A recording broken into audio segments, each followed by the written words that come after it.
Welcome to a very Subway Series Edward Jones chatting cage. I'm JB in the cage, setting up the machine for Jim Duquette and Jeff Nelson on location in balmy Bronx. Guys, how you doing up there? And what do you anticipate early in this Subway Series?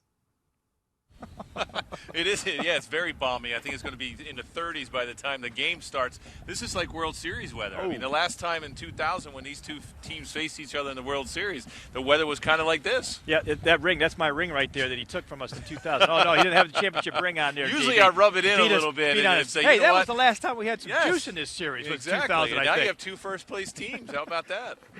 That's got to be one of the biggest ongoing conversations about this. Edward Jones, chatting cage. Folks, you know, you're the fans. You're the engine of the show. Get your webcam fired up. Join Nelly, Duke, myself right here in the show. Your frame will be right over there, one of these sides. You'll be a big part of the show. Meanwhile, I'll go to Twitter and keep things going along. Nelson, I'm just going to go for one big question because most of it's about how you plunk guys from the mound. So let's go with this. Agrosh16 wants to know, what was it like for you, Nelly, when you drilled Lloyd? Well, I'm going to tell you, after watching some of the highlights of some of the brawls involving Kansas City, we didn't miss. I'm just saying, I didn't have to throw it behind anyone. I didn't miss. If I wanted to hit someone, I was going to hit someone, and then we ended it. Now a lot of these guys are throwing behind everybody, over top their head, and all of a sudden causing all kinds of problems. So my advice to all the guys around the league, don't miss. Don't miss. That's right. The behind-the-back warning shot is not as interesting as anything else. This is the Edward Jones chatting cage. Jim Duquette, Jeff Nelson, I'm JB. Fans, get your webcam fired up. Join us right here on the show, just like this fan right here. What's your name, where you're from, what's your question? Hi, my name is Brandon. I'm from New Canaan, Connecticut, and I had a question regarding your pitching. Jeff, I know you were a very good slider thrower, and I wanted to know how you threw your slider. Well, I basically took, one of the seams. I got a big seam on the baseball, and if I didn't like them, I would always throw it back to the umpire until I got a ball that I liked, and then I would put my middle finger alongside one of the big seams, and I put my two fingers together, and I snapped real hard. I did it as much as possible. Yes, I can't straighten out my arm now. I've had 5 surgeries to remove some bone chips, but it was definitely worth it. So it was definitely a good pitch for me. And, I think that's sometimes what I'm known for. Oh, he's definitely known for that. There's no doubt. I mean, the slider, that was probably one of the nastiest pitches during that period of time when you pitched. I don't know if there was a guy who had a better slider than Nelly. And that's what made him so fearful on the mound to opposing hitters. Definitely one of the great forces. As we know, our friend Frank Thomas will constantly check that slider is the reason he couldn't hit Nelly. And every time we get them together, Nelly's makes sure to point that out. This is the Edward Jones chatting cage. Jeff Nelson, Jim Duquette, JB, and the fans, just like this fan right here. What's your name? Where you from? What's your question? Hey, guys. My name is Mike. I'm in New Jersey, and this question's for Jim. What player, up to this point in the season, has really impressed you? Well, in this series, Lucas Duda is probably the one that's impressed me the most. The way he's handled himself, the way he's really grown and developed as a hitter, the way he uses the whole field. He's shown a little bit of power, too. We saw 30 home runs out of him last year. What's really impressed me so far is how he's hit left-handers. In the past, his batting average against lefties has been under 200. So far this year, he's 7 for 14. He's really focused. He and Kevin Long, the hitting coach, have really focused on keeping that front shoulder in and trying to hit the ball the other way, look for breaking stuff away and go the other way with it. And it's really been effective, Nelly. Right. I think so, too. They make that decision, get rid of Ike Davis last year, let him to have the full-time first base job, and he's really improved and really shown that, hey, I want to be the everyday guy. There you have it, folks. Lucas Duda gets the name that's fun to say, also gets the name check for being the guy that's most impressive, especially as we head into the Subway Series. Between the I'm going to go to Twitter for you guys. Alice is over. Are you more surprised by the Yankees start or the Mets start? I'm more surprised with the Mets start just because I thought they were going to be good. But, when you have a streak like this, 11 games in a row that you win, that's unusual. And I don't know, even with some of the good Yankee teams, you didn't go through many streaks like this. What you try to do is you limit the losing streaks and you try to put together, 5 or 6 game win streaks, or you win series. And so, the impressive thing for me so far is that a lot of the things that have gone well for the Mets have gotten the right bounces. some of the bad defense or poor defense that they've shown on occasion hasn't hurt them. They've gotten really good pitching. And their bullpen, Terry Collins has done a great job of piecing together, a bullpen that had it was a little bit short after Mejia was suspended. So they've had a lot of good things going well for them. So I'm more surprised about the Mets. What about you? Yeah, I'm going to say both. I don't think either team was picked to be where they are right now. The Mets was kind of in the middle of the pack. The Marlins and the Nationals aren't playing well, especially the Marlins. They're supposed to be picked to be the 1-2 teams in the National League East, and the Yankees were supposed to be in the middle of the road too, possibly fourth in the AL East. As of now, it's supposed to be the Red Sox and Jays, which they're tied with for first place, and then also the Orioles are supposed to creep up there. So I'm going to say both. Both teams are getting a great starting pitching. They're starting to hit the ball. The Yankees had an outstanding road trip, sweeping the Rays after losing 2 of 3 in Baltimore, and then going into Detroit, who was really hot, and going into the weather conditions and winning 3 out of 4. So I'm going to say both. All right, there you have it, folks, as we are all sort of surprised that it's 2 teams with at least a share heading into the Bronx to square off in this Subway Series, which has October flavor because it's going to be 30 degrees at first pitch. Another fan steps in the cage. What's your name, where you're from, what's your question? My name is Ben Sheridan. I'm from Rochester, New York. First of all, Jeff, thank you for all the great Yankee memories. My question is, how do you feel about having your signature fake to third, throw to first pickoff move banned from MLB? Yeah, they're always trying to speed up the game, and they had to use me as an example. Now I don't get mentioned on the S Network anymore, unless like the other night I was watching and they showed a brawl. All the brawls that are happening with Kansas City and the White Sox and the A's, they showed a brawl between us and I think it was the Orioles. Right. So that's the only time I get mentioned if something happens during then. Now that my move's gone, it's worldwide. League wide. I see it in Little League. I see it in high school and college. Nobody can do it anymore. A little disappointing. I think it worked once out of 100 times that I've used it. So. I don't think it works very often, but every once in a while you'll catch that not-so-smart base runner off at first. Duke, do you miss that move at all? No, I don't miss it at all. I'm glad that Nelly's out of it. We don't have to mention him anymore. No. I mean, the third to first move, like Nelly mentioned, I mean, it didn't work very much, didn't work a lot, but every once in a while you'd catch a guy off base. It really, it's debatable whether it slowed down the running game or not. I think that it's one less thing that the runner at first has to worry about now, and I think, if you hold runners well, I think you can keep him from running to second base anyway. And so I don't, in the spirit of speeding up the game, I don't have a huge problem getting rid of it. And I use it only mainly because I didn't, I was kind of indecisive about what pitch to use. Sometimes I would get a grip and I'd say I'll go first to, third to first just because I wanted to throw another pitch and get a different grip, or I didn't have a good grip on a slider or a fastball.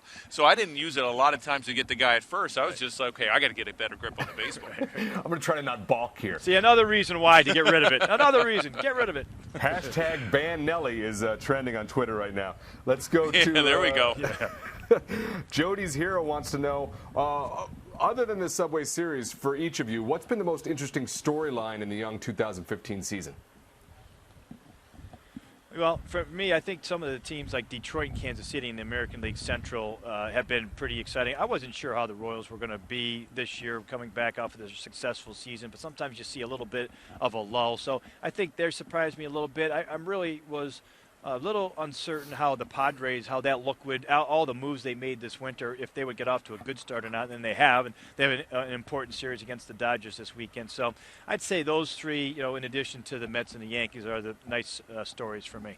Right. The biggest surprise, I'm going to go with my old team in Seattle, with the Seattle Mariners. Their starting rotation really picked to be one of the top starting rotations in the American League, and they've really faltered. You have Iwakuma, Paxton, and Walker, who Walker had a tremendous spring, and this just shows how much spring numbers mean. Basically nothing. He threw well the last time out, but the previous first few starts were really struggled. Paxton hasn't thrown well. Iwakuma has been hit hard. But luckily, Hernandez's there has been pretty solid, and even their bullpen has struggled in some ways, and their hitting is starting to come around. And the other team is Miami. I mean, the Marlins, with the start that they've gotten off to, what they've done in the offseason to improve their team and also improve their starting rotation and offense, to be last in the league is a big surprise to me. Walter Heisenberg, great name, wants to know, what have been your impressions of the new rate of play rules? Duke, start it off.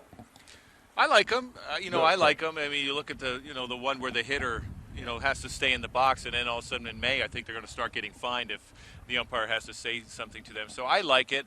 I know that you talk to the hitters, it kind of throws them off because it's all about rhythm, and the only reason why they step out of the batter's box is to, adjust their gloves or do whatever, or think about the next pitch that's coming, or try to read the pitcher or read the situation and look at the infields where they're defending him. But I like it. We've seen a lot of games under the 3-hour mark, so I think that's what everybody wants. I don't think it's impacted the game either, the level of play. That's the one thing you want to make sure whenever you make these type of changes is, does it impact the offense adversely? I don't think so. You're right. I think the hitters were the ones that maybe were the most impacted. I think it always starts with the pitcher. The pitcher gets on their mound, he gets a sign, he delivers the pitch. Right. It really starts with them. So all of the other things kind of that wrapped into that, getting ready as soon as you come back from a commercial. A lot of times I'm watching now, pitchers are almost ready to throw the pitch as they're coming back from the commercial. Hopefully you don't miss a pitch, but it's been that quick and that tight. And you know what? I thought there was a lot of dead time around the game. So they've tied that up and tightened it up a little bit. And I think you see it. You get to the 7th inning now, and it's about 2 hours and 15 minutes. And if you're a family of young kids, you're inclined to maybe stay there the next half an hour to watch the finish rather than, it's only in the 5th inning after 2 hours. I better take these guys home. So I think that, aspect of it for fans is good too. And if we were playing in this kind of weather, you want speed-up rules. So, you're talking about 30 degrees and people are out watching this game, and it's going to be under 3 hours. They kind of like that and get home before 10 or 10:30. It is certainly, I think, all that speaks to what you guys address, which is the experience, not just watching at home, but actually being at the ball club. At the ballpark, you want that to be something that's enjoyable, and that seems to be at least helping there. This is the Edward Jones Chatting Cage. Fans are the engine, just like this fan right here. What's your name? Where you're from? What is your question for the Subway Series teams? Hi, my name is Dana. I'm from Queens, New York, and my question towards Jim and Jeff is, who are your early MVP and Cy Young predictions, choices? Okay. Different leagues, obviously, in the American League, I'll stick with Mike Trout, who I picked, the preseason. He's certainly one of the top players. I think in the National League, for me, I would go with a guy like Adrian Gonzalez, who's off to such a good start out there in L.A. with the Dodgers. So those are the two from the MVP. And the Cy Young, so hard to figure. Kershaw's off to a slow start. I picked Harvey.